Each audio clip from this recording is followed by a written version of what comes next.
don't think you need to be introduced. You're another because she's in other videos on the website too that get posted anyway. So like they'll eventually. I haven't been to the website. That's my bad. Oh no, wait, yes I did. Yeah, it was yes, all I did. We're trying to clean it up after all the comments we get. I was still over it. It's the number one. I mean, it's why websites are hard to manage and to clean. I just trust me. At least you're getting comments. That helps guide you. All right, so what we want to do now, I'm assuming, is to take all this information and say, all right, so knowing that this is out there, how did you get it started, and how did the two of you work together to then grow it in the district? Is that kind of it? Well, I mean, it starts with you, I guess. I mean, my indoctrination, the whole thing is you jumping in going, Kate, that was a really good idea. What were you doing out there? I really like that. I want to take that in my classroom. I don't know, just playing games and stuff. But that's where you kind of introduced to me what movement methods was. But so you start first with how did you introduce it to the district? So first of all, I took the initiative myself because I needed new answers to challenges in the classroom. So I had the autistic kiddo in the classroom that I couldn't connect to. 30 kids in the class, felt overwhelmed. And that's really when I jumped in. I need different tools because all my other tools didn't help me anymore.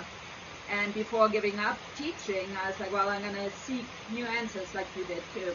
And I went to this training from a New Choice Learning System for movement method and figured out that there were a lot of answers possibly hiding, and I tried it out the next day really because you could implement it right away. And I started just one day a week. So I did one activity in nature, intrinsic motivation, so following the child's interest emotionally, academically, intellectually. And then they did it learning through movement. So we did math while we were moving, not disconnected, but interconnected. And that's how I started. So I did Fun Fridays, and we would do one activity a day because otherwise I felt overwhelmed. And then I would change my environment little by little. So I started, by changing this horrid orange countertops and into wood looking. So I got more nature materials in.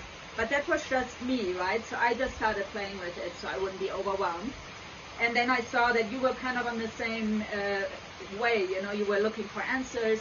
I was like, well, I wonder if you would be interested. So we started talking a little bit. And so you did a lot of it before already. You were natural in it pretty much. But then I really needed help from my paraprofessional in my class.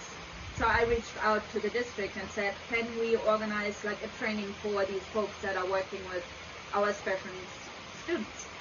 And the district was then actually willing to and organize the first paraprofessional training in movement method.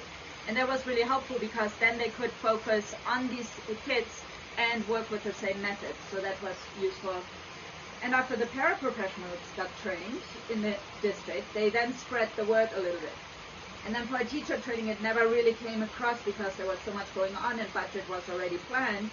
But then I went to administration and I was like, well, if I'm doing it, a lot of your kids were asking, why are they outside? Why can't we go outside? So I went to our direct administration and asked, can we at least train our team? And that's when we went, and did the training for the entire 5th grade team, did movement method 1 and 2, got them the basics. And that's when you picked it up quite a bit too, and really went outside and did it frequently. Yeah, and then pretty much I went off to Thailand because I got a job offer there, and we did a road show before I left and introduced it to the different schools in our zone. We announced it to parents that we're going to start a pilot program, and Kate was going to be the teacher. And then from there on, I was in Thailand and he took over. Yeah, and I'm not much of a salesman, but the program, it sells itself just by getting to. It's not hard for parents or students or even superintendents to kind of take a look and see that kids enjoy it, to see that it isn't hard to implement. It doesn't take a lot of money. It doesn't take a lot of resources. It just takes the willingness to say yes sometimes. Just like, go ahead and give it a shot and see what happens. And I think that was really helpful that we got some administrators who said, all right, go ahead. We can't give you a lot of resources, but we can give you the support to say, go ahead. If you think you can manage it and you want to go for it, make it happen. And so like when I got it to my classroom, we got some new administration, so we got some brand new administrators to our school, and they didn't know much about movement methods, and it only took me about 10 or 20 minutes to really explain to them what it was, and they already were like, hey, that sounds great. I mean, it's kind of, it seems like a no-brainer, like that this should be good, and they were right along with it. And then they would see the engagement. I mean, they would just see the kids engaged. They would see the excitement that the kids would have, and you know, the motivation to come to school and talk more about it. And from there, that just sort of sparked them into going, yes, let's continue this. Let's build it for next year. Let's go ahead and let's already talk about next year's program.